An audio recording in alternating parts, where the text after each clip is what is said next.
Beleza. Bom, é isso aí. Então, o Felipe já deu uma boa introduzida, tá, pessoal? Então, a gente vai falar hoje exatamente sobre o maior segredo ali das configurações. Então, onde está todas as nossas principais ferramentas, vamos dizer assim, né? De realmente pôr uma peça para se transformar em uma peça novamente, né, sair do digital e transformar para o físico. Então, fiquem à vontade.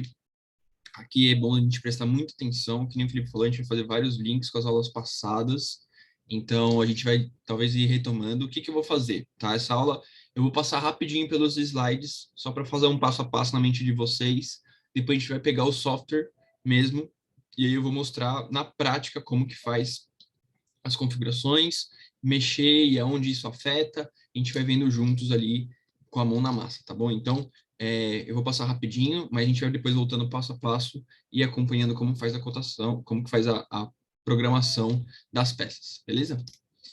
Então, vamos lá. Então, como a gente lembra, a gente tem 4 etapas na impressão 3D, né? A terceira etapa é exatamente a impressão e a segunda é o fatiador. Então, para a gente ter essa terceira etapa muito bem feita, para ter o nosso objeto final muito bom, a gente tem que fazer e saber fatiar a nossa peça para que ela possa ter uma melhor acabamento, uma melhor performance para aquela aplicação que a gente vai executar. Então, é o maior segredo, então a gente vai ver todos esses passo a passos, tá? A gente já falou um pouquinho sobre as vantagens e desvantagens dos fatiadores. A gente vai estar utilizando o Ultimaker Cura, que é um software aberto, então ele tem uma maior compatibilidade com N modelos de máquinas de impressão 3D. Então, como a gente está falando muito de Creality, a gente vai fazer uma programação muito em cima da Ender 3 e da Ender 5. Então, ele já tem as configurações da Creality disponíveis. O próprio Creality Slicer, que é o fatiador da Creality mesmo, é em cima do Cura. Então, assim, pessoal, é bacana a gente já aprender a mexer nesse. Existem outros também, mas os conceitos de configuração são sempre os mesmos, tá? O que muda são alguns recursos e algumas diferenças ali para cada fabricante, para cada empresa que tem o seu software de fatiador. Então, beleza. Primeira coisa, quando a gente instala o Cura, é fazer a configuração de qual impressora que a gente vai fazer, que a gente vai usar, né? Então, selecionar a impressora, vou mostrar como que faz isso, a gente seleciona, configura ali a impressora, e você pode mexer em algumas configurações iniciais. Não recomendo, não tem muita impacto nesse primeiro começo, nesse primeiro momento, mas caso depois você fique mais avançado e queira mexer em alguma configuração de standard, vou mostrar como que faz. A gente vai falar um pouco sobre posicionamento da peça na plataforma, então qual que é o melhor posicionamento, o que a gente deve considerar, como que a gente configura ali a parte de suportes, se eu vou ter um acabamento melhor ou não, tá? Então, a gente vai falar um pouquinho sobre isso. Vamos falar sobre os tipos de configuração, considerando já de inicialmente o básico, para quem quer começar e não quer ter muita dor de cabeça de fazer configurações passo a passo, mas também vamos passar para as configurações avançadas, tá? Onde a gente configura parâmetro por parâmetro da impressão, que é onde a gente consegue, às vezes, tirar uma melhor performance, seja da impressora, seja também de melhor acabamento e velocidade para impressão da peça, tá? Então, vou mostrar todos os principais parâmetros, desde qualidade até a parte de adesão na plataforma, então a gente vai passar por todos eles. Vamos mostrar ali como também você pega os dados, para depois você considerar isso, fazer uma cotação, fazer um levantamento de custo, para você depois pôr seu preço, caso você queira, ou também para você saber quanto tempo vai demorar aquela impressão, quanto tempo de material, quanto de material você vai gastar de uma bobina, se você tem material suficiente para completar a peça, então tomar muito cuidado com isso, às vezes pode estar lá no meio da impressão, acaba o filamento, você acaba perdendo a impressão, tá bom? E aí, um pouquinho, aqui é um passo a passo de como ligar a impressora, tá, pessoal? Esse aqui material também vai estar disponível para vocês, então depois vocês podem pegar com calma. Estamos falando aqui de uma Ender 3, normal, tá? Uma Ender 3. Você tem aqui o botão para ligar a impressora, né? Ela tem esse botão aqui do lado dela, fica na lateral. A impressora normalmente ela vai carregar ali. Uma coisa que a gente falou na aula passada sobre nivelamento de plataforma, então você tem que garantir que todos esses, pelo menos esses 5 pontos, estão nivelados à plataforma, né, estão na altura adequada do bico. Então você tem aqui embaixo, tem essas rodas que a gente pode subir ou descer a plataforma, né, então aqui está escrito, né, up e down, para cada lado, para cada sentido. Você vai pondo a impressora ali, fazendo essa calibração. Tem vários vídeos na internet sobre isso, mas caso vocês precisem de ajuda, é só falar com a gente, que a gente dá um suporte também como fazer uma primeira calibração da impressora. Bom, feito isso, a gente tem aqui esse menu principal. Você vai apertar o botão, vai entrar no menu da impressora, vai colocar esse Print from TF, que é a seleção para imprimir do cartão de memória. Né? A gente vai ter carregado lá o nosso arquivo dentro do cartão de memória. Você vai selecionar o arquivo e a impressora já vai começar a aquecer e fazer o procedimento de impressão, tá bom? Então, eu vou parar aqui, vou trocar aqui a impressora, vou trocar a tela para a gente poder compartilhar novamente. Então, vou abrir já o Cura. Show. Vocês devem estar vendo o meu Cura agora, certo? Perfeito. E aí, pessoal, se vocês tiverem dúvida, se estão com o Cura aberto também, pode falar que a gente para e tenta ajudar vocês. Ah, eu estou aqui com o Cura aberto e não achei essa opção. Pode levantar aqui no chat que a gente dá uma pausa, tá? Exatamente, galera. Então, não tenham medo de perguntar. Deixa eu só arrumar aqui para a versão.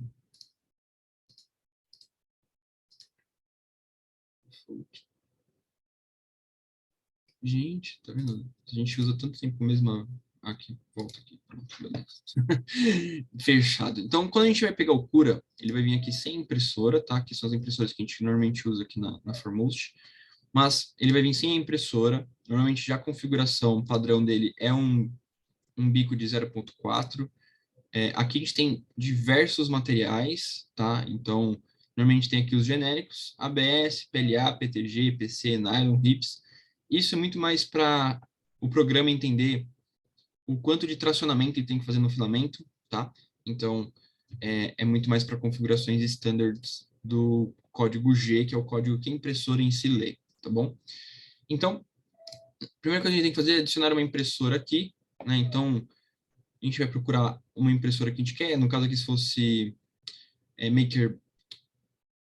MakerBot, né? Ultimaker, na verdade. Se fosse Ultimaker conectado na internet, você ia poder achar lá aqui. Caso contrário, você tem que vir nessa listinha. Né? Então, aqui tem todas as impressoras Ultimakers.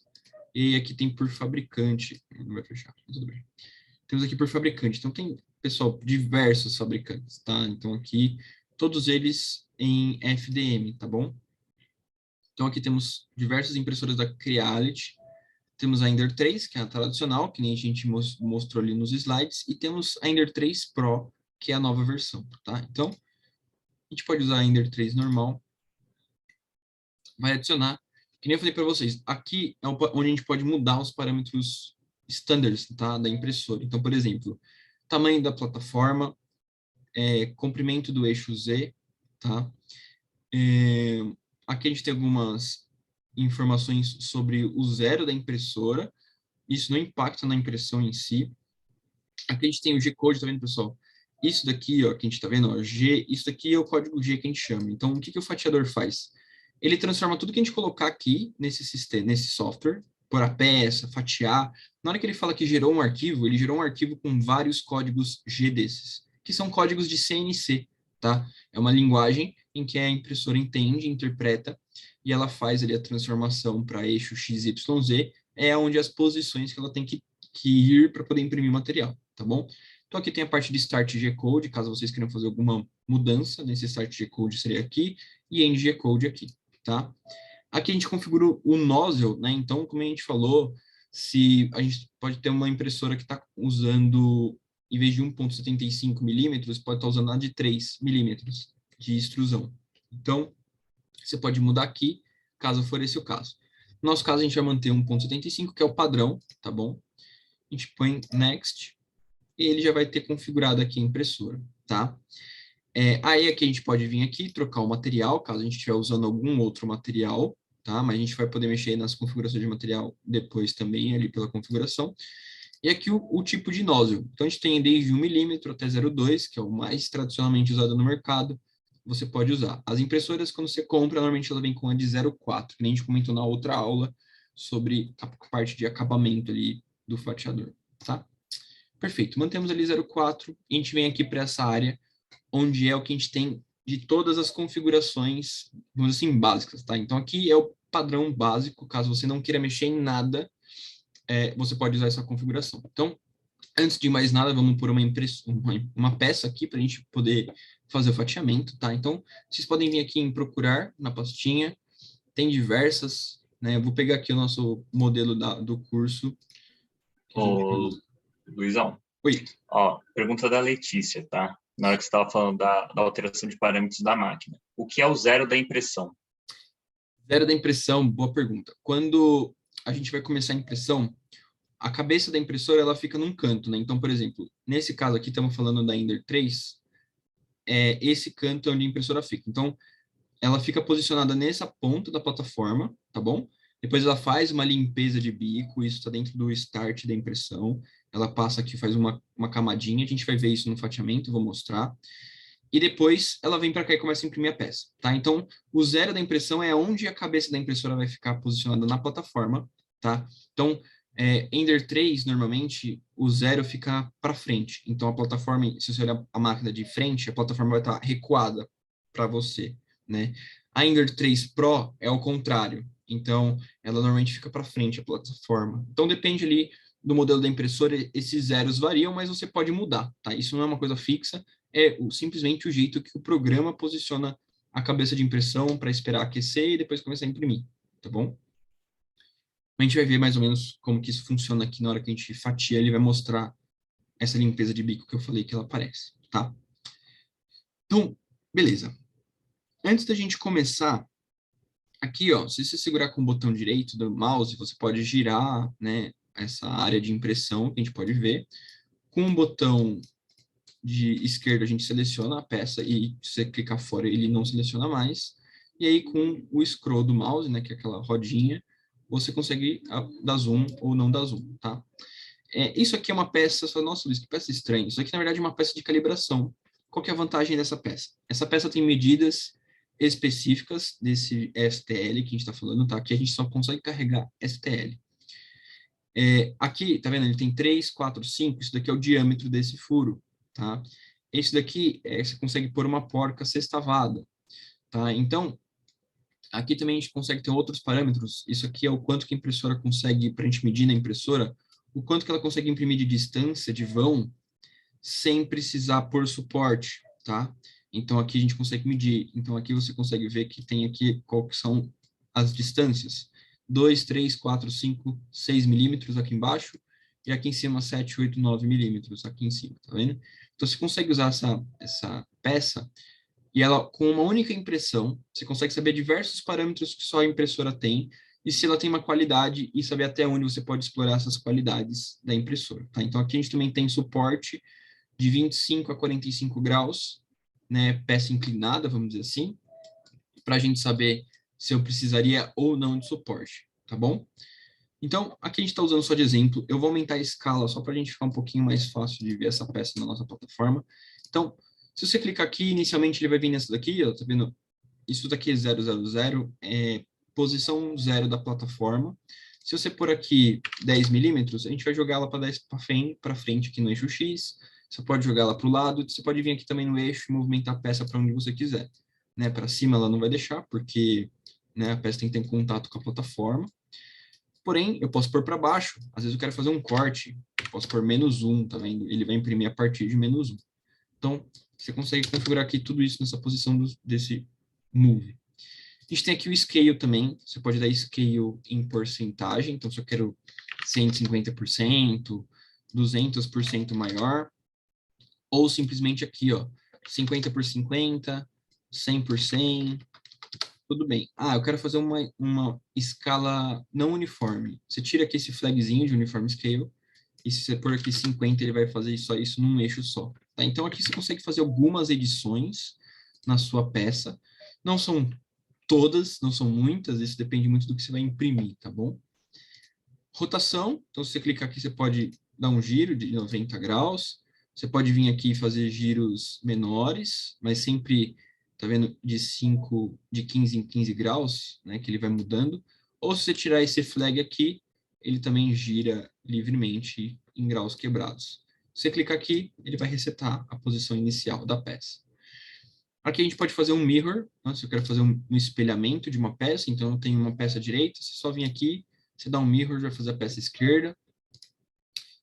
Essa parte seria para você fazer alguma mudança de mesh. Isso aqui eu acho que não é bom vocês mexerem nesse momento. E aí dá para vocês baixarem alguns outros aplicativos.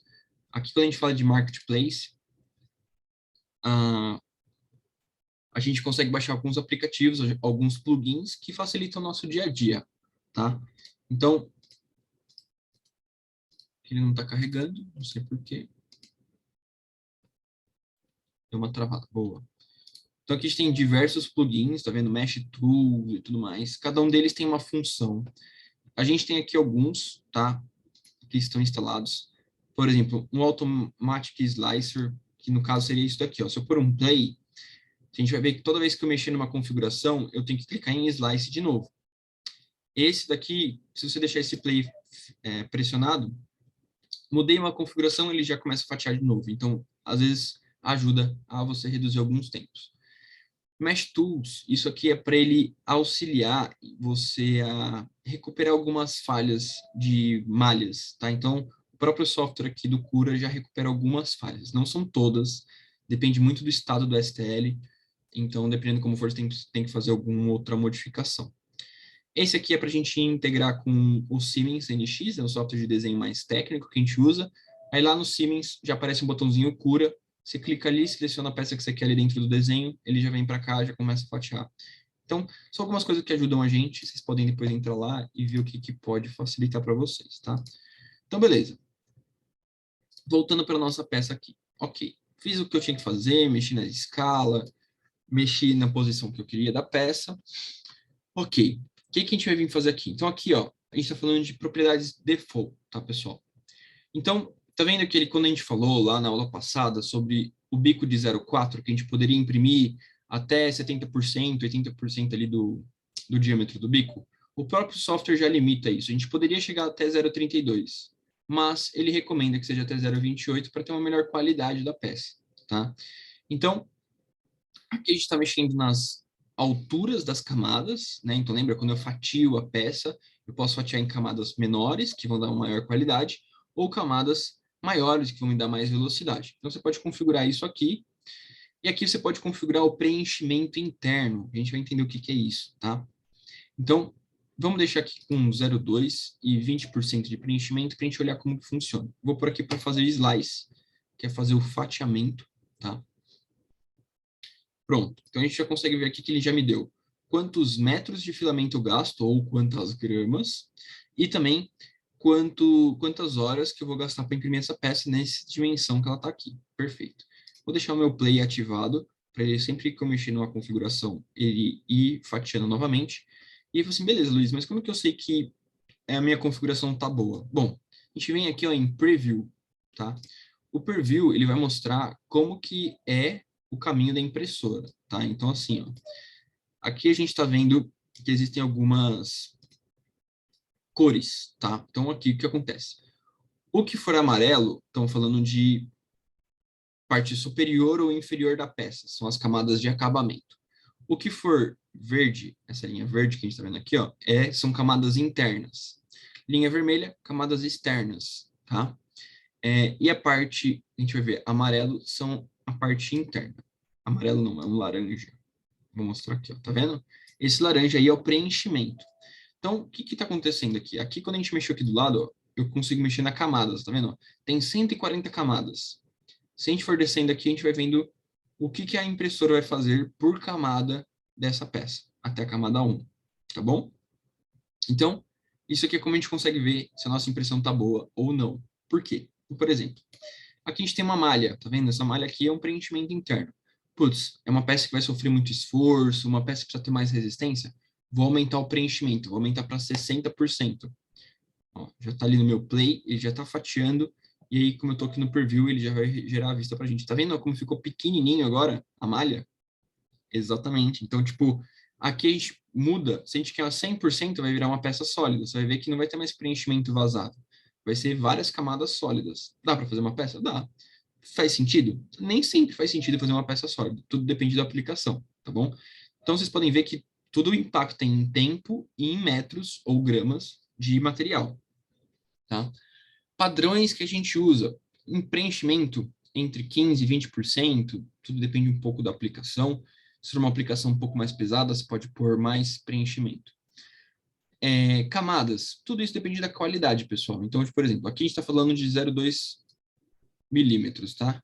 Então, a gente pode pegar aqui, ó, que vai dar para a gente ver um pouco mais essa diferença, ó. São esses degraus inclinados aqui, ó.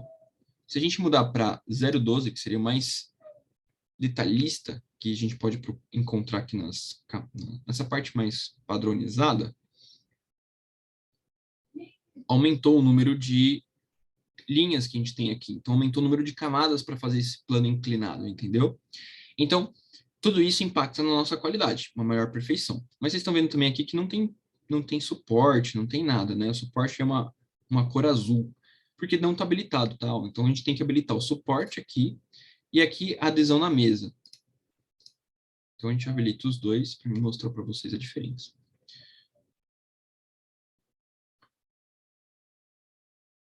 Legal. Então, ó, nossa impressora já, nosso sistema aqui já colocou um suporte nos nossos vãos, que a gente tinha feito aqui, né, que a gente tem, e aqui ele colocou essa área aqui embaixo, que a gente chama de, para ter uma maior aderência. Vou depois pegar o nome certinho para falar para vocês. Então, o que isso acontece? A gente tem um problema na impressão 3D para cantos vivos, tá? Então, quando a gente falou lá na aula passada sobre adesão na plataforma, a primeira coisa é ter uma plataforma muito bem nivelada. Segunda coisa, a gente garantir uma boa adesão. Seja ela fazendo com vidro, mesa aquecida, passando algum aderente ali, seja um líquido adesivo, seja uma fita, seja uma lixa, qualquer coisa. Porém, ainda assim a gente pode ter um problema que essas pontas com cantos vivos, o material tende a contrair, elas tendem a soltar da plataforma. É um problema muito comum. E então a gente usa esse recurso porque na primeira camada, tá vendo que ele vai gerar uma área maior? Então, para esse cantinho tentar sair de onde ele está, tentar descolar da plataforma, ele precisa de uma força maior. Então, é o tempo suficiente da impressora preencher algumas camadas e garantir que isso não perca essa adesão, tá? Então, às vezes é muito bom usar esse recurso de adesão na plataforma, tá? Bom, essa peça, em teoria, por ser uma peça de calibração, a ideal é não usar suportes, tá? Mas a gente colocou o suporte aqui exatamente para vocês verem como que fica o suporte na nossa peça. Então, vocês vão ver aqui, ó, tá vendo que ele faz umas camadas muito mais espaçadas e abertas, tudo isso com a intenção de você retirar essa parte azul aqui da peça depois que você imprimir, né? E aí você consegue pelo menos imprimir essa camada que está suspensa, né, desse ponto ao outro, sem ter nenhuma deformação, tá? Mas a ideia é exatamente a gente medir essa deformação, por isso que a gente imprime sem suporte essa peça de teste, tá? Mas perfeito. Pô, Luiz, mas eu achei meio limitado, tá vendo? Por exemplo, eu, Luiz, não gosto às vezes muito dessa configuração de suporte. Eu acho que quando a gente faz essas voltas aqui dentro, talvez fique mais difícil de tirar. Eu queria mexer nisso. Como que a gente faz? Perfeito. Então a gente para de usar essas configurações standard. Ah, Luiz, mas eu preciso usar configurações customizadas? Não necessariamente, pessoal. Para você começar, aqui é o melhor caminho, né? Uma coisa muito mais simples. O software já setou ali outras configurações por trás, que você não precisa ficar se preocupando muito. Mas como a gente quer tirar um maior proveito da nossa programação da impressora 3D, seja ela para a gente economizar tempo, material, ou melhorar a qualidade e tentar ainda ganhar um pouco de tempo para isso que não seja prejudicial para nosso custo, por exemplo, vale a pena você trabalhar com uma parte mais avançada de configurações, tá? Então, o que a gente faz aqui? Vamos lá. Então, aqui a gente tem diversos processos. Eu recomendo vocês irem caminho por caminho para irem configurando uma peça e sempre certificarem que a gente não mexeu em nada e esqueceu para trás alguma configuração, tá? Então, eu vou mexendo um por vez e a gente vai vendo como está aqui no Play e estamos na Preview, a gente vai vendo algumas mudanças aqui na nossa peça, tá? Então, qualidade de impressão, a gente vai ver impactar exatamente aqui nesses degraus, tá vendo? Nesses aqui que eu tinha falado. Então, quando a gente abrir aqui, a gente vai ter diversas configurações, pessoal. Então, duas coisas muito importantes. A qualidade é impactada em dois pontos. Quantidade de camadas, que é pela altura da camada, que seriam essas dois parâmetros, e pelas linhas de parede. Então, vamos lá. Isso aqui é muito importante. Aqui eu tenho uma linha, vocês estão vendo, e aqui eu tenho mais 2 linhas internas, perfeito? Essas linhas, elas estão a 0,4 milímetros de distância uma das outras. Aí vocês têm que lembrar, quanto que tem nosso bico de impressão? 0,4 milímetros. Então, elas estão literalmente paralelas, uma do lado da outra, sem nenhum milímetro, nem um décimo de milímetro a mais, nem um décimo de milímetro a menos. Ótimo, legal. É vantagem imprimir assim? Óbvio que eu preciso de menos linhas para preencher o mesmo espaço. Ok. Porém, eu faço uma pergunta para vocês. Se eu quiser fazer uma peça que ela tenha estanqueidade à água, como que eu garanto que essas linhas não façam que a água passe de uma parede para outra e essa água vaze, por exemplo, né? Aqui a gente tem uma depressão aqui embaixo, um copinho, basicamente. Como que eu garanto que aqui, ó, eu tenho certeza que entre essas camadas não penetre água, né? Porque elas, né, não estão 100% ali juntas e não vaze água que eu pus nesse copinho, tá? Então, esse é o ponto que esse parâmetro ajuda a gente. Eu gosto particularmente de usar 0,38 milímetros. Por quê? Ah, Luiz, mas isso vai gastar mais material? Com certeza, vai gastar um pouquinho mais de material, mas estamos falando de aí de 2 décimos de milímetros da peça. Porém, a gente garante que as camadas, elas vão estar um pouco, na verdade, exatamente esses 2 décimos sobrepostas. Então, essas distâncias não estão mais agora a 0,4 milímetros, elas estão a 0,38. Então, eu tenho 0,2 décimos que vão estar sobrepostas as camadas, fazendo com que eu estou fundindo o material, pessoal. Então, lembra disso. Eu estou derretendo o material e colocando ele de volta numa geometria que eu queira. Nesse processo, o bico está muito quente. Então, na hora que ele está passando do lado de uma camada já impressa, ó, aqui a gente consegue simular o bico da impressora, tá vendo? Tudo cinza, ó, o bico da impressora funcionando ali, tá? Então, ele imprime uma vez, tá vendo? E depois vai fazer a camada de dentro. Então, na hora que ele imprime essa primeira e ele vem para a segunda, o bico ainda está muito quente aqui. O material, quando ele vai imprimir essa segunda parte com esses 0,2 décimos a mais, a menos, né, que ele vai sobrepor, ele vai ainda derreter um pouquinho dessa outra camada de parede e fundir literalmente essas duas camadas. Então, essa é uma configuração muito importante para esse tipo de necessidade técnica que a gente queira, talvez, tá? Então, não é uma coisa que impacta muito no tempo de processo, mas é uma coisa que pode ajudar vocês a resolver alguns problemas, dependendo da peça que vocês vão fazer, tá? Bom, falando um pouco de, agora, qualidade, né? Então, falando um pouco de camadas. Aqui a gente pode simplesmente, vou pegar uma posição aqui, ó. Aqui a gente tem, ó, 1, 2, 3, 4, 5, 6 camadas aqui para fazer esse tetinho aqui. Se a gente vir aqui, ó, na altura da layer, a gente pode mudar para 0,20, por exemplo, que a gente tinha feito antes. Aqui a gente tem camada inicial, tá, pessoal? E aqui a gente tem as outras camadas. Às vezes o software vai sempre trabalhar desse jeito, camada inicial e as outras camadas. Então, quando a gente põe 0,2, ó, já mudou. Em vez de eu precisar de 6 camadas, eu preciso de 4 camadas. Isso é o que me economiza tempo. A máquina precisa fazer menos vezes essa região, entenderam? Então, aqui a gente configura conforme o que a gente precisa e conforme a gente vai entendendo um pouco da nossa impressora. Qual parâmetro usar? 0,2 eu acho ainda bem ok, para um acabamento ok, mas vocês podem usar entre 0,16 a 0,20, eu acho que é um parâmetro ok, tá bom? Aí, óbvio, tudo depende do que vocês vão estar fazendo, tá bom, pessoal? Então, esses são os parâmetros principais que a gente chama de qualidade, tá? Paredes. Então, paredes, pessoal, são exatamente isso aqui, ó, paredes. Quantas paredes eu tenho na minha impressão, né? Então, aqui que a gente tem várias, aqui, ó. Eu tenho sempre ponta externa, né? 3 paredes no total. Então, onde a gente configura isso? Aqui. Eu posso configurar por paredes, ou eu posso configurar por milímetros, e o software calcula as paredes, tá? Então, se você quiser 2 milímetros de parede, ele já vai calcular quanto que isso tem que ter. Tudo isso, lembrando que a gente configurou aqui em cima 0,38. Se eu mudar aqui para 0,40, por exemplo, ele vai mudar ali o número de paredes, tá? Então, opa. Tudo isso depende das nossas configurações. Opa. Então, 5 paredes ainda não impactou muito, porque estamos falando de só 2/10, tá? Luiz, quantas paredes é o ideal? Poxa, pessoal, a gente pode trabalhar com uma parede. Se você quiser fazer vaso, você vai trabalhar com uma parede e sem preenchimento. Vou fazer aqui só para vocês verem como fica engraçado. Mas é assim que realmente faz. A gente pode fazer um vaso sem.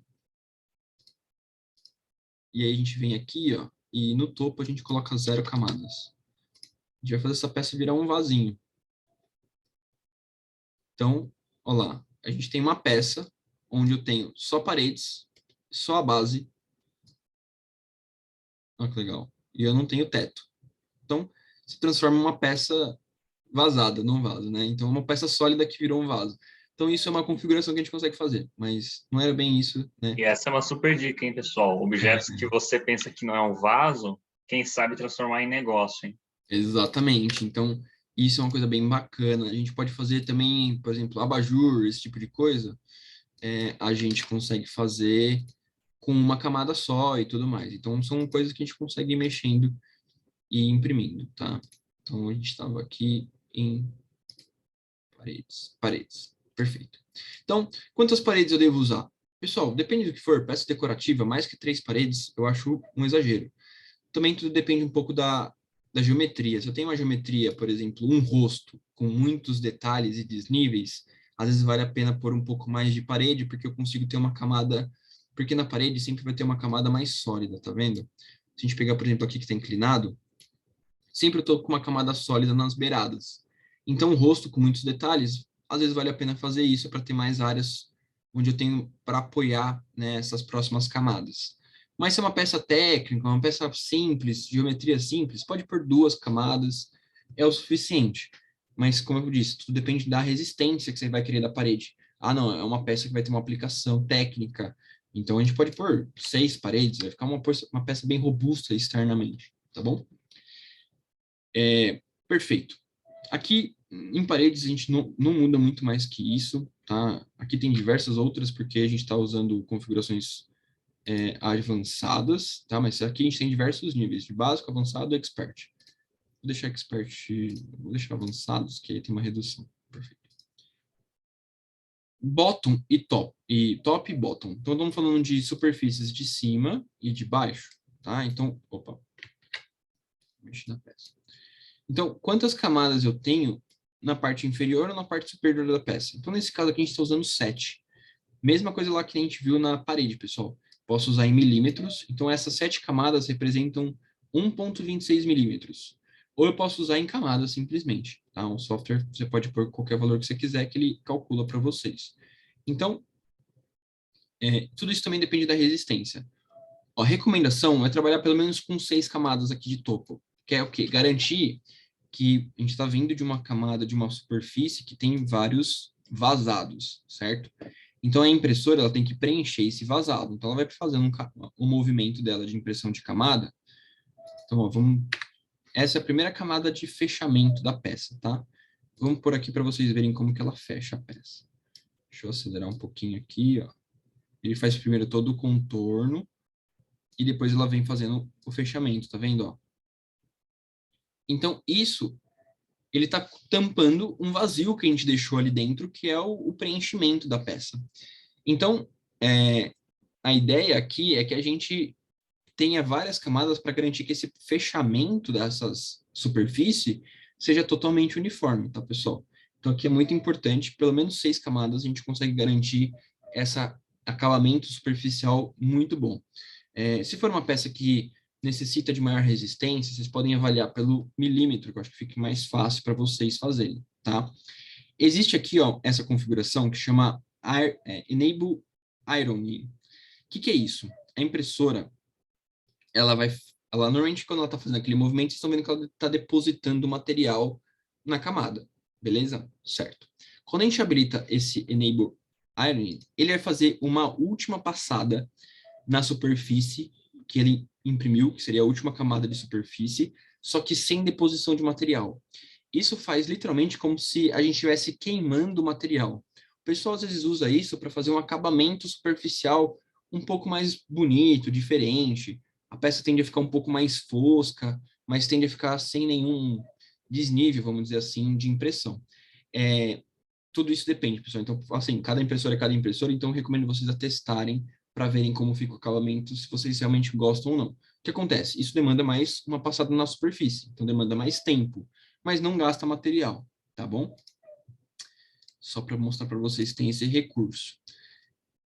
Preenchimento. Preenchimento, galera, a gente tem alguns tipos de preenchimento interno, tá? Então, vou mostrar para vocês aqui. A gente está usando um preenchimento que a gente chama de cúbico, tá? Então, aqui a gente fala o tipo de preenchimento que tem.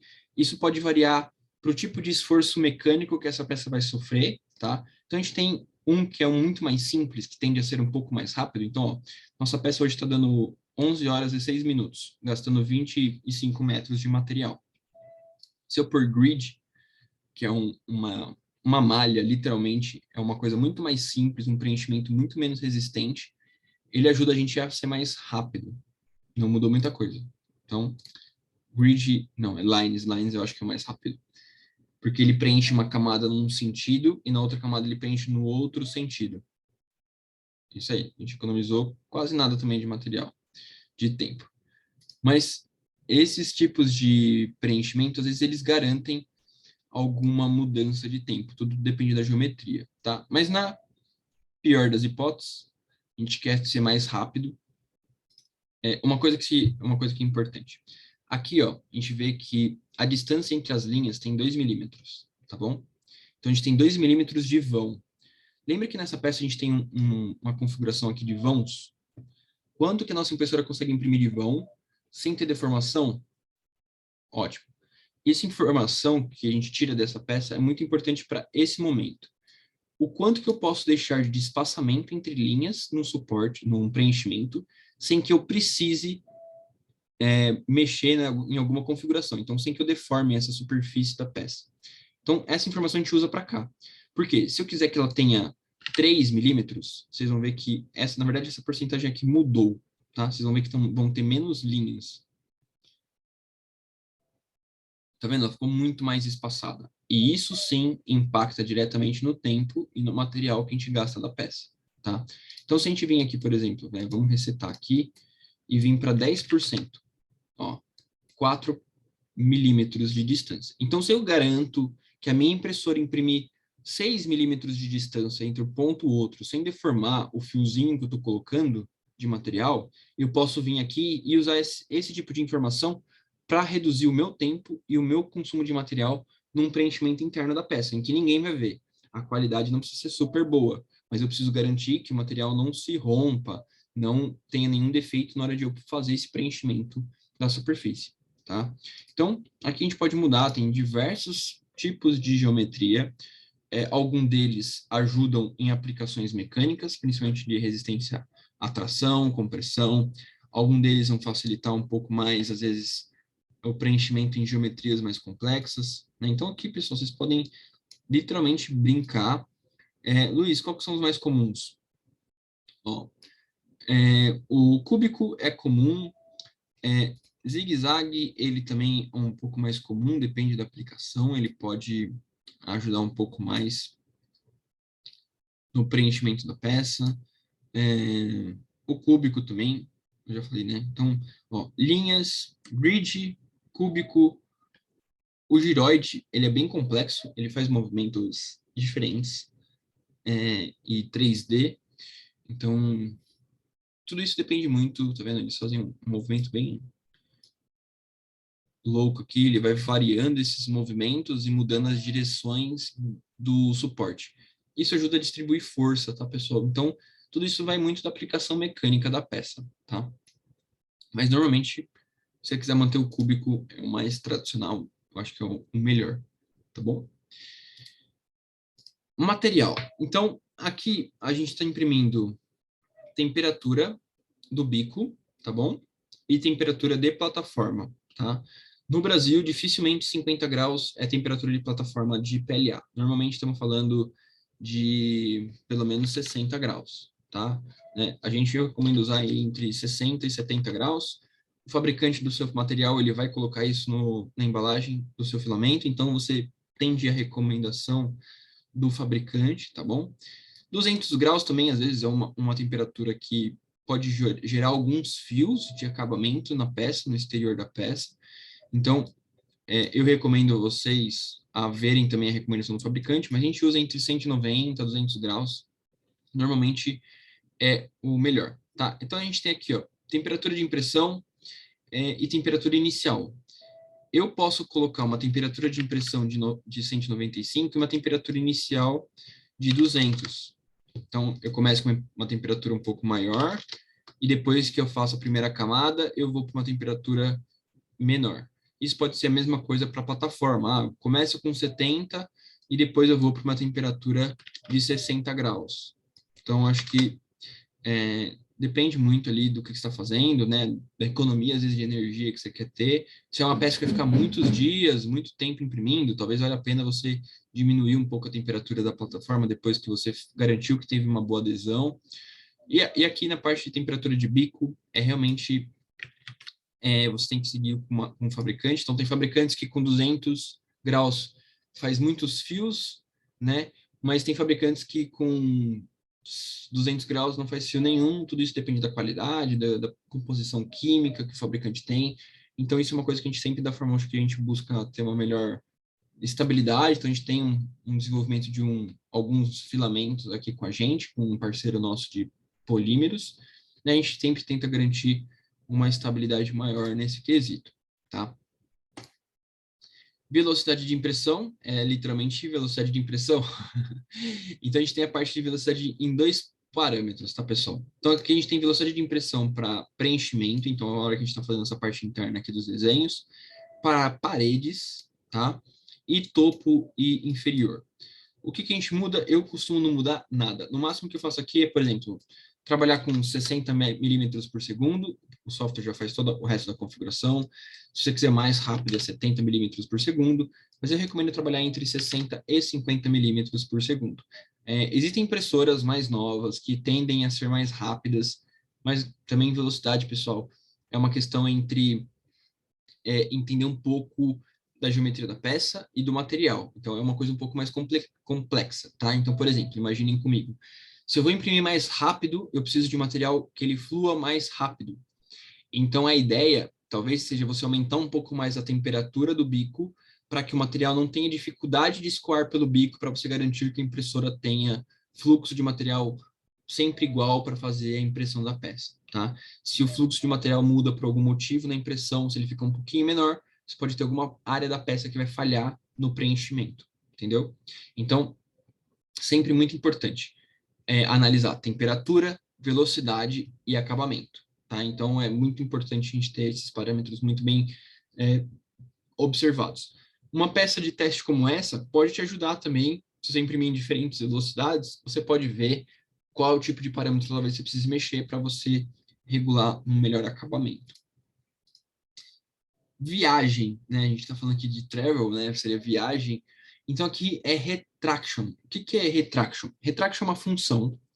Quando a impressora está, por exemplo, ela vai imprimir esse ponto, ela tem que vir para um ponto mais distante, tá? Não é um ponto muito próximo.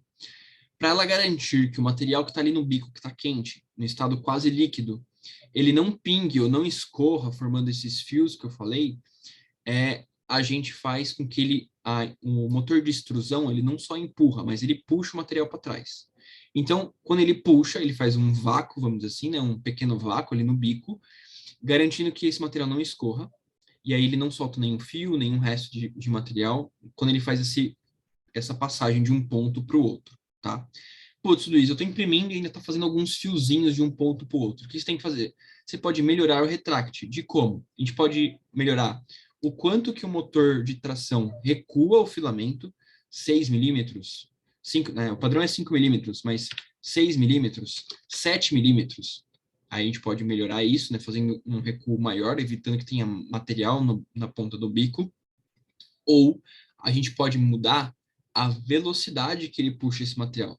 Podem ser os mesmos 5 milímetros, mas em vez de ser 45 milímetros por segundo, eu quero que ele faça isso em 60 milímetros por segundo. Ele vai puxar mais rápido. Aí é que a gente tem que tomar um cuidado muito importante, pessoal. Esse movimento do motor de extração, não é exatamente o mesmo movimento que a impressora faz como um todo para imprimir a peça. Então, se você puxa muito rápido, pode acontecer de romper o filamento no bico da máquina. Em teoria, não vai causar nenhum problema, né? Ele rompe, na hora que você for imprimir de novo, ele vai empurrar, ele vai né, derreter o material e imprimir. Porém, pode gerar algum acúmulo de ar, uma bolha, isso pode causar um pouco de, às vezes, queima de gases ali dentro, e aí solidifica o material e ele carboniza ali dentro do bico. Perfeito. Agora você tem um bico entupido, que você tem que desmontar o bico para poder fazer desentupir, ou ficar lá alguns minutos fazendo esse trabalho bem chato, né, e corriqueiro de impressão 3D. Então, muito cuidado em mexer nesse tipo de configuração. Tendem sempre a manter alguns parâmetros. Quer mexer um pouquinho, aumentar a distância, vão testando devagar para ver se não tem nenhum impacto na impressão de vocês, tá bom? Luizão, a Letícia perguntou aqui, não ter a velocidade de impressão constante pode fragilizar a peça? Não necessariamente, Letícia. O ideal é sempre que seja constante essa velocidade, tá? Se você está falando referente a mudar entre interno e externo, não necessariamente é um problema, porque a impressora, ela faz o quê? Se a gente pegar aqui as velocidades mais baixas, são velocidades que têm mais acabamento. Então, paredes externas, superfície superior e inferior.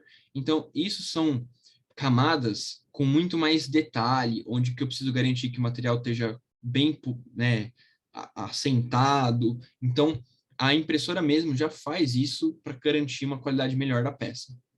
Fazer a impressão mais rápido não necessariamente vai trazer fragilidade à peça, né? Porque a impressora compensa isso acelerando o motor de extrusão. Então, na hora que vocês estiverem olhando a máquina, vocês podem prestar atenção. No momento em que você está fazendo uma camada de acabamento que a impressora está mais lenta, vocês vão ver que o motor de extrusão ele gira numa velocidade mais lenta também, né? Esses motores são sincronizados.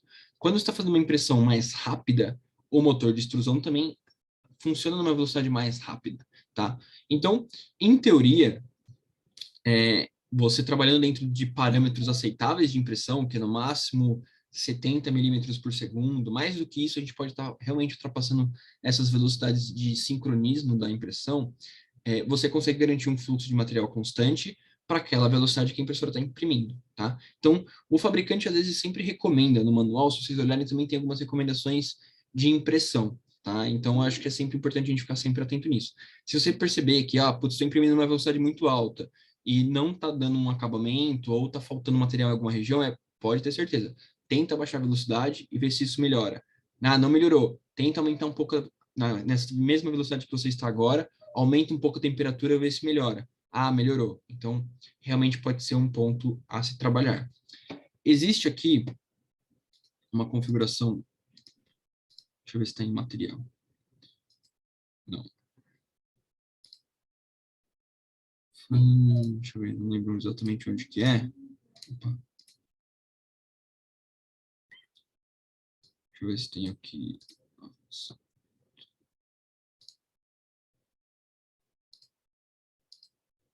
Aqui, ó. No avançado, a gente tem uma configuração que é muito importante, que é o flow. Exatamente isso que eu estou falando para vocês. A sincronismo entre velocidade de impressão e quanto de material que eu deposito na peça. Se eu sei que eu vou imprimir numa velocidade muito alta, por algum motivo, eu preciso entregar a peça muito alta, muito rápido, eu preciso que, sei lá, alguma circunstância eu preciso fazer uma peça rápida. Eu aumentei a velocidade, aumentei a temperatura e mesmo assim minha máquina não consegue colocar material suficiente dentro daquela impressão que eu quero. Você pode aumentar o flow. O flow é o fluxo de material, é o quanto que o motor de extrusão coloca material no bico. E aí foi uma coisa que eu falei para vocês na aula passada também. A gente tem uma relação entre volume, mecanicamente, né? O volume de material que cabe ali dentro do nosso extrusor para o volume que está saindo na ponta do bico de impressão, que é 0,4 milímetros, tá? Eu posso aumentar isso, tentar aumentar isso, né? Aumentando essa velocidade de material que eu coloco e compensando isso com uma temperatura maior também. Então, nesse caso, você pode aumentar o flow, colocar 105, 110%. No caso da Ender 3, simples, na Ender 3 básica, você consegue fazer isso na impressora. Então, isso é legal, você consegue testar esses parâmetros na impressora. A Ender 3 Plus, que é um modelo mais novo, o sistema dela de computador não tem essa configuração, você não consegue mexer isso na hora da impressão. Então, isso é um parâmetro que ou você tem que mexer aqui, ou você consegue mexer na Ender 3 normal. E aí você consegue aumentar esse flow e ver se esse flow compensa a velocidade de impressão que você está usando. Mas como eu falei, pessoal, existem algumas leis mecânicas que vão começar a impedir você de fazer isso, tá? Então, existe muita pesquisa, desenvolvimento em impressoras de rápida velocidade de impressão. E isso faz com que elas tenham mecânicas diferentes do que essas impressoras tradicionais, tá? Então, o bico extrusor é diferente, eles têm às vezes um buffer de material, e aí isso começa a complicar a manutenção, começa a complicar a limpeza. Então, assim, para tudo na vida que a gente tem que ter, que a gente quer algo a mais, tem alguma coisa mais complexa que a gente precisa fazer, tá bom? Então, Exatamente. existe essa configuração. Falei, Luizão, pergunta do Lucas, tá? certo? Muito string, mesmo com retraction de 7 milímetros, velocidade na casa de 30 milímetros por segundo, pode ser material de baixa qualidade? Pode ser também, né? O material, se ele não for um material bom, ele pode estar quebrando, ou ele pode não estar tendo uma elasticidade ali, né? Ou fundindo direito. Às vezes também, se a temperatura está muito baixa, na hora que você puxa o material, ele não está líquido, né? Então ele não tem essa elasticidade de sair do bico para depois voltar, né? Então a gente tem que tomar muito cuidado nisso. E se ele também realmente não estiver funcionando, pode ser um problema desse também, Lucas, tá? Então é bom ficar bem atento. E outro ponto, pessoal, tomar muito cuidado, que a gente está falando de compensar velocidade com temperatura, mas os materiais têm limites de temperatura máxima também. Por quê? Dois pontos. Polímeros, eles podem começar a cristalizar. É um processo que ele começa a realmente ficar muito duro, muito mais do que o padrão de você tiver feito só uma aplicação de aquecer e resfriar ele dentro de temperaturas de trabalho. Se ele cristaliza, ele forma cristais mesmo, ou podem cristalizar até uma ponta do filamento como um todo, ele fica rígido demais. Isso literalmente empedra dentro da máquina. Outro ponto, alguns materiais, dependendo do fabricante, dependendo da química que eles usam dentro dos materiais, seja ele PLA, ABS e principalmente PTG, que lembra que eu comentei também na aula de material, que o PTG tende a expandir depois que a gente aquece, ele pode expandir dentro do bico de impressão. E aí o que acontece? Quando eu tento fazer o retract, ele está um pouco estufadinho. Como a gente tem ali o Teflon, e o Teflon também tem um limite de diâmetro, na hora que você está puxando ele, ele pode estar estufado e fazendo com que o Teflon não deixe o material vir, porque ele está maior do que o diâmetro que o Teflon permite. Então isso pode romper ou impedir do retract funcionar. Então é muito chato, mas é muito complexo essa química de polímeros, e é onde a gente entra exatamente nesse ponto.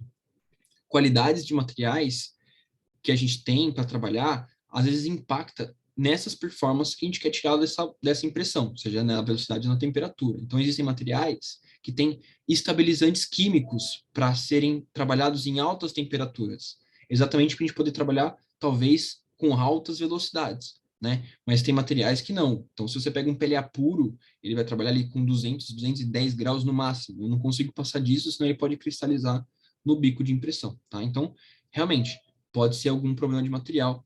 Então, por isso que eu falo, sempre é bom seguir as recomendações do fabricante. Se mesmo nas recomendações do fabricante está tendo algum problema, é bom você ficar atento, tá? Perfeito. Então, aqui a gente reconfigura exatamente a parte de retraction, velocidade do retraction, tá bom? A gente tem aqui a parte de ventilador. Então, vamos lá, pessoal. Lembrando de novo da aula de materiais que a gente teve. A gente falou que vai ter muito remember. Essa aula é para juntar todos esses pontos. Ventilador. ABS, nunca usar ventilador, tá? Então, sempre você vai deixar aqui fan 0, certo? O PLA é muito bacana você usar o ventilador. Então, você pode deixar 100% que o PLA é perfeito. Ele faz o acabamento ficar mais bonito, o PLA ficar um pouco mais brilhante. Então, é super bacana a gente usar o cooler, né, para resfriar, tá? O ABS tem um problema maior, né, do que isso, mas a gente vai chegar lá que tem alguns recursos, mesmo para impressora aberta, para a gente trabalhar com ABS, tá bom? Suportes. Então, que nem a gente falou, a gente tem o suporte aqui.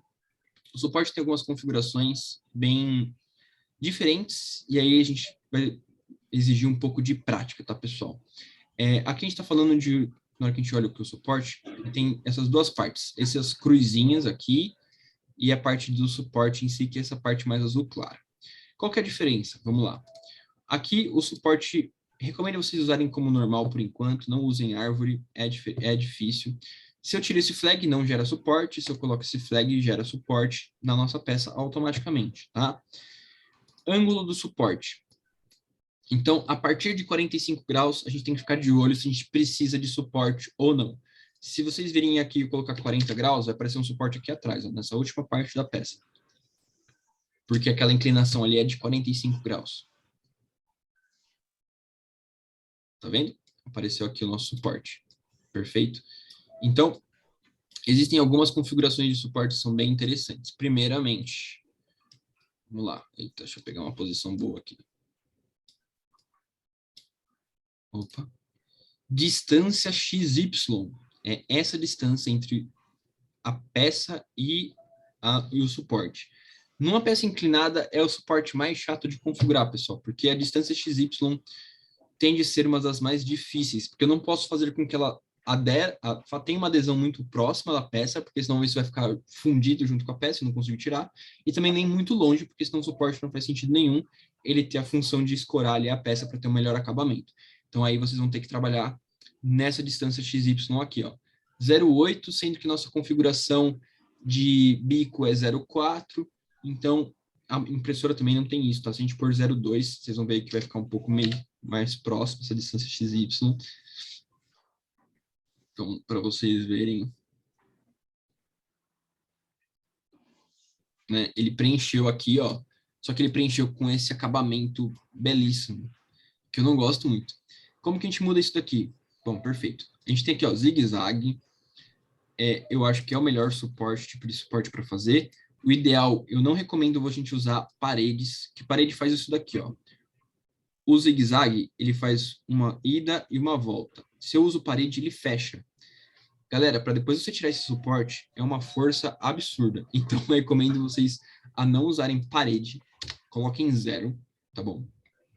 Senão vocês vão acabar estragando a peça na hora de for tentar tirar. Densidade. Densidade do suporte sempre é essa parte em que está em contato com a nossa peça, tá?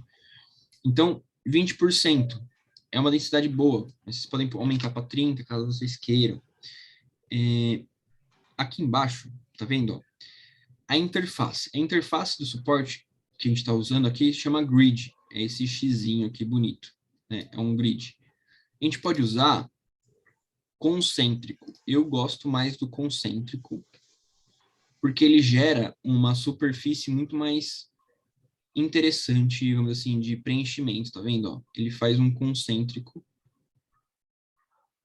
e aí depois ele segue, tá? Mas a gente viu que a gente perdeu no XY, né? Então, o concêntrico nem sempre funciona muito para inclinados, tá? Então, às vezes a gente tem que usar grid por causa de ângulo de inclinado. O concêntrico funciona muito para topo e chão, né? Vamos dizer assim, ele ajuda bastante, então é bem bacana. Aqui, então, a gente pode ir ajustando a distância XY. Isso aqui é muito teste, viu, pessoal? Porque também pode variar muito de material para material, mas vocês podem ir testando umas distâncias, irem aproximando, vendo qual que fica melhor acabamento. A densidade, vocês podem ir variando também. Aqui a gente tem, tá vendo, a densidade de roof e de floor. Então, por exemplo, posso trabalhar numa densidade aqui embaixo menor e em cima maior. Tudo depende da peça, da geometria. Isso a gente pode, conforme vocês vão tendo alguma dúvida, a gente pode ir ajudando vocês a trabalharem, tá bom? Aqui a gente agora está com muita configuração. Acho que isso não é bacana para vocês. Eu vou voltar aqui para o Advanced, tá? Perfeito. Então, suporte, a gente pode ir mudando, tá? O principal do suporte aqui é a gente sempre garantir os ângulos, tá? 45 graus. Isso, pessoal, é para essa peça de teste de calibração, também ajuda a gente a descobrir qual ângulo que uma impressora consegue imprimir sem suporte. Então, esse daqui é o ângulo de 45, tá vendo? Se eu pôr aqui já 46, a ideia é que ele não pegue aquele ângulo da peça. Então, essa peça literalmente a gente imprimir sem suporte, sem nada. Só para a gente poder garantir que, bom, minha máquina imprime 45 graus num acabamento bom? Imprime. Então, eu posso pôr meu suporte acima de 45 graus na nossa impressão, tá bom? Perfeito. Bom, building plate adhesion, né? Então, a adesão na plataforma, o que a gente faz? A adesão na plataforma, a gente está usando aqui Brim, é o nome que eu tinha esquecido, que é essa sainha, né, de adesão a mais que a gente tem aqui na plataforma, nas nossas peças, certo? Se a gente mudar aqui a gente pode mudar, caramba. Aqui a gente pode mudar duas coisas. A distância, putz, eu não quero que seja 8 milímetros, pode ser mais perto, 5 milímetros, né? Então, ele vai fazer uma saia menor para adesão da peça. Tudo isso depende, óbvio, se está soltando, se não está soltando a peça da plataforma. Porém, eu sei que a minha peça não precisa de um suporte a mais. Você pode pôr skirt. Skirt é uma linha que vai fazer em volta da peça. Essa linha é boa para a gente limpar o bico antes de começar a imprimir nossa peça, tá? Você pode mudar o quantidade de linhas. Puta, é uma peça muito grande. Não preciso ter 3 linhas de volta. Posso pôr 2, posso pôr uma, né? Depende. Se a peça é muito pequenininha, posso pôr mais, tá? Então é muito bacana esse ponto. A gente tem Raft. Raft é literalmente, essa tradução em inglês para jangada, ou acho que é jangada a tradução melhor que tem. Ele vai fazer tipo uma plataforma, tá, pessoal? Então ele usa aqui mais de uma camada, normalmente são 3 camadas que a gente usa, tá vendo? Ele faz uma camada aqui, depois ele vai fazer uma camada num ângulo, e depois ele faz um piso, vamos dizer assim, um piso. Isso daqui, essa função é muito bacana quando a gente está usando, em vez de vidro, que nem a gente falou lá em adesão, tá usando fita, tá usando aquela, às vezes lixa, tá perdendo um pouco da adesão da lixa, pode usar para deixar mais uniforme a sua impressão. Aqui é legal quando a gente acha que a nossa plataforma tem alguma coisa que não está deixando ela uniforme. O vidro vai ser sempre uniforme. Mas se tem alguma coisa que você acha que não está deixando uniforme, você pode usar o Raft, que ele compensa, em teoria, com essas deposições de material, essa superfície irregular, tá bom? Então é bem interessante. A gente pode pôr nenhum, ele vai pôr nenhuma aderência, né, com o material, com a própria impressora, tá? Esses outros campos aqui são campos experimentais ou muito específicos, tá, pessoal? Então aqui para impressoras que têm 2 bicos de extrusão, aqui a gente tem alguns modelos de impressão sequencial, que são coisas... E aqui tem coisas experimentais. O que são isso, Luiz? Como eu falei, o Cura é um software aberto. Então, as pessoas podem pegar o código desse programa e mudar para que ele faça coisas melhores e mais rápidas ou diferentes.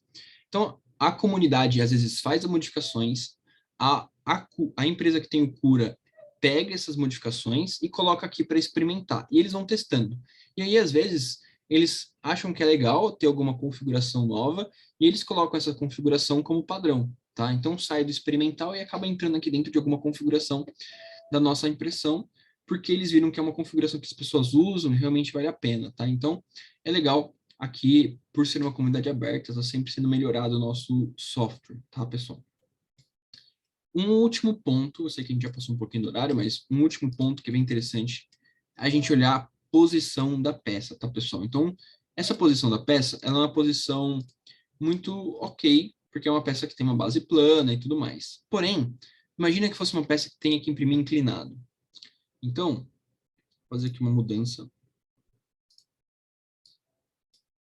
vamos deixar em 45 graus, por exemplo. Puta, a peça precisa ser impressa nessa posição. O que eu faço? Vocês vão ver que vai aparecer ou não vai aparecer suporte. Então, a gente precisa entender um pouco isso. Ó. Apareceu suporte, ótimo. Então, o meu software já entendeu que tem um suporte. A minha peça vai ser impressa inclinada, então tem que garantir que alguns detalhes vão estar ok, né? Perfeito. Pô, Luiz, eu preciso imprimir. Olha como é que tá esse suporte, muito denso. Putz, vou gastar muito material com isso. Eu preciso realmente disso? Talvez não. Nesses momentos, pessoal, a gente vem nessas configurações e muda, por exemplo, o suporte. A gente tem aqui, a gente tem que estar no costume. A gente tem aqui, por exemplo, a distância. Aqui, ó.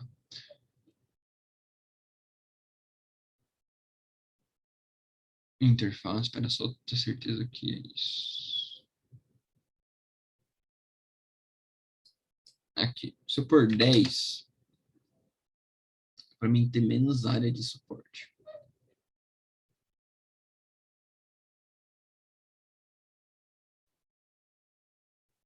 Não, não é essa configuração.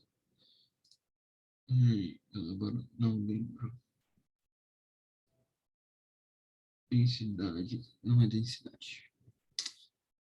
Mas tem uma configuração que a gente consegue mudar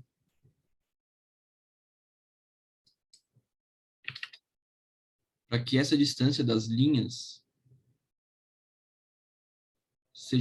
seja mais espaçada, para a gente não consumir tanto material.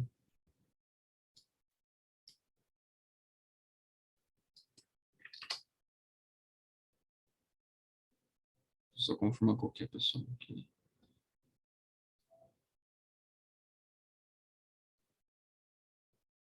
Não, também não foi essa. Eu vou descobrir, depois eu falo para vocês. Mas aqui a gente consegue mexer exatamente nessa configuração para que a gente reduza a quantidade de linhas que o meu suporte usa para impressão. Então, isso faz com que a gente não tenha tantos problemas de gastar muito material no suporte, tá? E aqui também eu posso garantir em que se tem alguma região que precisaria de suporte e não tem suporte. Então, a gente normalmente olha a peça, né? Então, nesse sentido, passando pelas camadas e vendo se às vezes eu precisaria ter algum suporte em alguma região, né? Então, às vezes é um ângulo que eu preciso acertar, às vezes é algum acabamento, né? Então, às vezes imprimir inclinado é uma solução que a gente pode usar para realmente facilitar a nossa impressão. Porém, como eu disse, a peça às vezes nem sempre precisa ser impressa na posição que ela vai ficar finalmente, tá? Então, a gente pode vir aqui e imprimir, por exemplo, a peça vai ser usada na vertical. Tipo, a peça vai ser assim, é um mostruário, por exemplo. Putz, eu poderia imprimir ela deitada, entendeu? Então, assim, tem coisas que a gente tem que garantir. Tudo também depende do acabamento. Então, putz, essa peça, se eu imprimisse, tá vendo ela assim, e o uso dela fosse desse jeito, né? Eu posso mudar o jeito que eu vou imprimir ela para poder facilitar a minha impressão, usar menos suporte, ter mais acabamento, né, na peça, ao invés da gente ter algum problema na hora de configurar essa posição, tá bom? Então, é muito importante a gente ter essas visualizações em mente, né? Para garantir que a gente não está preso de um jeito. Às vezes a gente tem até que dividir a peça para ficar mais fácil de imprimir, ou até mesmo para ficar mais fácil de limpar os suportes. Então a gente tem sempre que ficar, às vezes tem um rebaixo interno na peça. Se eu imprimir com suporte, às vezes depois eu não consigo tirar. Dependendo da aplicação, às vezes a gente não vai conseguir usar depois, né? Tipo, tirar ali e usar a peça para a aplicação final que a gente tem, tá bom? Bom, por fim, a gente simplesmente aqui a gente tem esses dados, né? Conforme a gente termina de configurar a peça, e a gente pode vir aqui, vai salvar no disco, tá?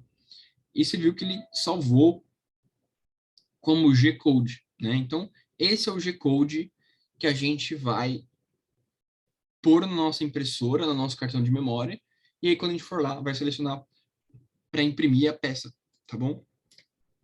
Então, basicamente é assim que a gente faz. E aqui depois você pode usar para fazer cálculo de consumo de material, consumo de energia, colocar um preço, umas taxas, e você vê o quanto que saiu a sua impressão, caso você queira depois fazer a cobrança de custo, né, tudo isso, cobrança de horas. E aí, mas a gente vai falar mais disso sobre na próxima aula. Beleza, pessoal? Tem mais alguma dúvida? Luizão, o Lucas aqui, ó, falando rapidamente em suportes para melhorar a superfície da peça, logo acima de um suporte, qual parâmetro vocês costumam brincar mais? Cara, você falar referente à adesão, né? Tipo, essa parte de construção em cima, é isso?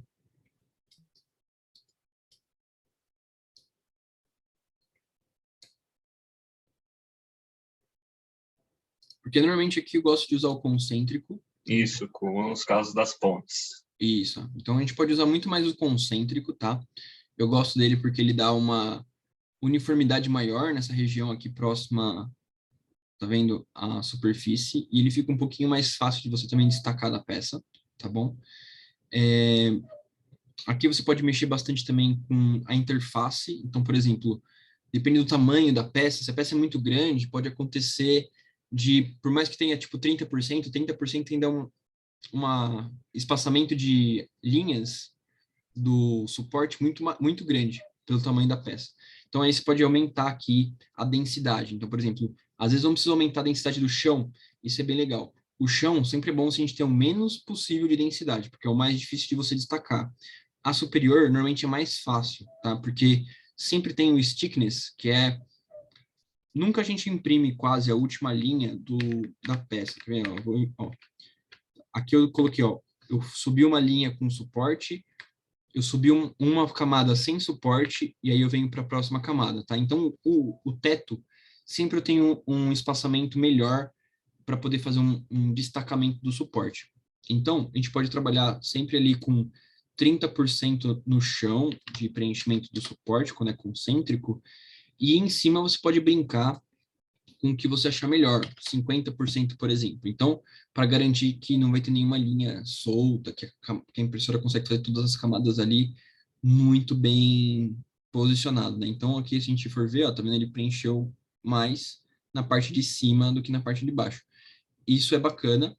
Uma outra coisa, a gente pode mexer aqui no stickness. O que é esse stickness? É a distância entre a última camada do suporte e a primeira camada da peça, né, que eu vou fazer. Quanto maior a distância, mais fácil de tirar o suporte. Quanto menor essa distância, mais difícil. Isso você pode ir brincando. Eu costumo normalmente deixar, por exemplo, estamos trabalhando com uma camada a gente colocou aqui, por exemplo, os 18. Eu colocaria aqui talvez 0,36. Seriam duas camadas, né? Para poder não ficar também muito difícil nem muito difícil, nem muito fácil de tirar. Então é bom, aí é muito teste, tá, Lucas? Porque dependendo como for, a gente pode. Ah, perdão. Aqui, na verdade, é quando fica o contato. Ó. Essa é a camada de contato da peça. Aí aqui também, essa camada onde faz o concêntrico, onde faz o grid, é nessa configuração do stickness, perdão. A configuração de adesão é aqui, ó, 0,18. Ele está com uma camada, então ele está exatamente uma camada de distância. Dependendo, se for tipo 0,12, 0,10, dá para deixar uma camada e meia ou duas camadas, né? Então, aqui eu ficaria sempre atento, aqui, né, nesses suportes de distância, é o que pode deixar mais difícil ou mais fácil de você destacar o suporte. Aqui é o quanto você quer dessa região que tem um pouco mais de cobertura. Então, você pode pôr ali também 1 milímetro, né? Sempre para também não ficar muito diferente parte do suporte. Né? Então, é uma boa. Mas sempre quando você está falando ali de construção do suporte, você pode trabalhar com essas configurações aqui, a densidade e o Z de distância ajuda bastante a gente a controlar a dificuldade de tirar ou pôr ali o material, tá bom? Mais alguma dúvida? Outro ponto também, galera, conforme vocês forem fazendo, imprimindo, forem fazendo alguma coisa, vocês podem mandar lá para a gente ajuda a verificar se tá bom, se dá para mexer em alguma coisa. Então, isso, aqui a gente tem um grupo exatamente para isso, tá? E também vocês têm um contato nosso direto também para isso. Beleza? Sei que a gente falou de muita coisa. Hoje, aula pesadona, né, Luizão? É a aula pesadona. Galera. Mas, assim... Olha lá, o Lucas. Por fim, com qual frequência vocês fazem essas peças de teste? Legal, Lucas. É importante, assim, para quem está conhecendo a impressora, é importante fazer sempre uma primeira vez que você comprou a máquina para entender os limites. Então, tem algumas peças de teste que a gente pode depois passar. Tem essa que tem diversas geometrias e diversos processos ali que você pode usar para como parâmetro. Tem as torres de temperatura, que é legal para quando você quer fazer alguma avaliação de material.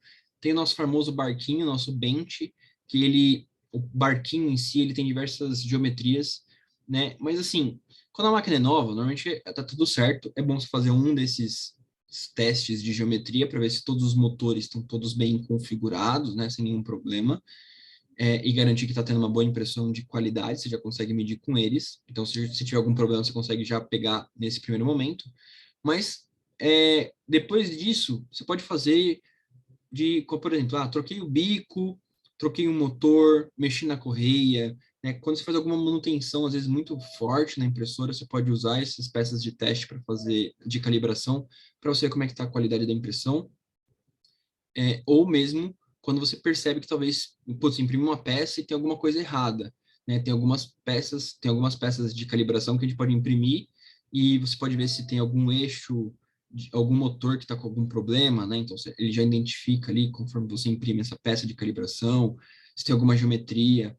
Então, ou quando a gente fez alguma manutenção grande, eu recomendo você fazer esse teste, ou quando você percebe algum problema na impressora, aí é legal também você fazer um deles para você identificar mais assertivamente qual problema a máquina está tendo, né? Então, aí essa normalmente é mais a frequência, não tem uma frequência assim definida, periódica, assim, que você precisa fazer, conforme ali a gente vai vendo algumas necessidades, tá?